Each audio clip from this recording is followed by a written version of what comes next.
If you bought or are thinking of buying an RF1 fairing, this video will teach you how to install it on your 2007 or older KLR650.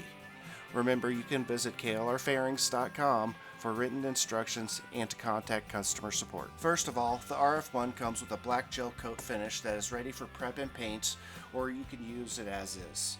The interior of the fairing is raw fiberglass finish. You can leave the interior as is, or you could take a minute to paint it before you start the disassembly process. When you're done painting, set it aside to dry while you remove the stock fairing. We will start the disassembly by using a 14mm wrench to remove the nuts on the back side of the turn signals. You will have to unplug the turn signal wiring before you can remove the nut and the turn signal. Using a number 2 Phillips screwdriver, remove the mounting screw under the headlight.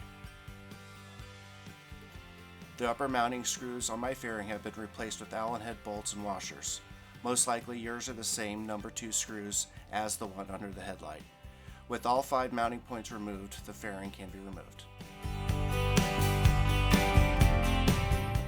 With the fairing out of the way, you can find the zip ties holding the wiring to the mounting bracket. These will need to be clipped, and then unplug the wires from the back of the headlight. Use a screwdriver to bend down the wire retaining tab on the right side of the bracket. Use a 12mm wrench to remove the 2 mounting bracket bolts.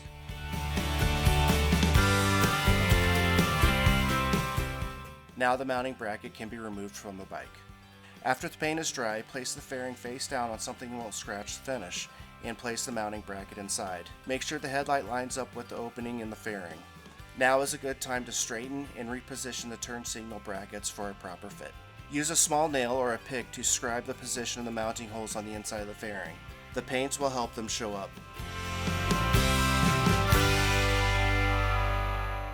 Use a small drill bit to drill pilot holes in the center of the marks on the inside of the fairing.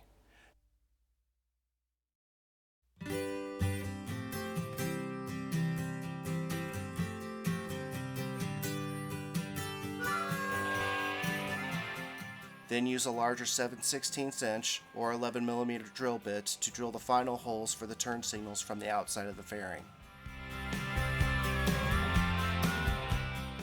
Then use a 1/4 inch or 7mm drill bit to drill the mounting screw holes from the outside of the fairing. Place the mounting bracket back in the fairing.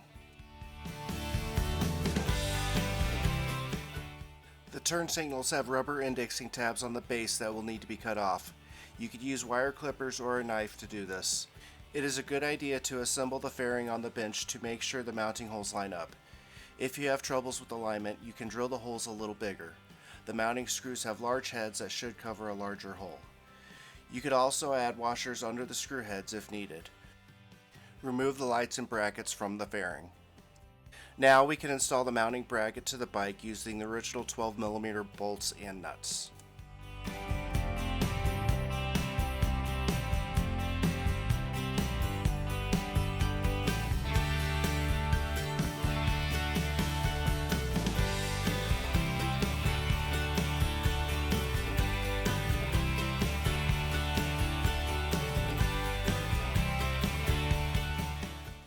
Re-zip tie the wiring onto the bracket, plug in the headlight wires, and bend the wire retaining tab back up over the wires.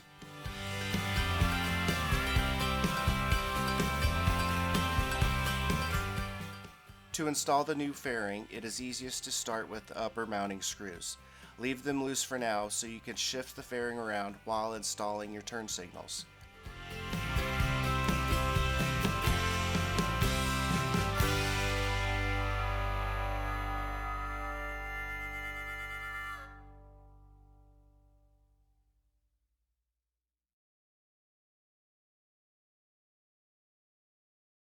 Don't forget to plug the signal wires back in and test them to make sure left and right signal wires are not switched around. With the turn signals installed and wired, you can tighten the upper mounting screws and install the lower mounting screw below the headlight. Make sure everything is nice and tight and wipe the fairing down with an all-purpose cleaner and a microfiber towel.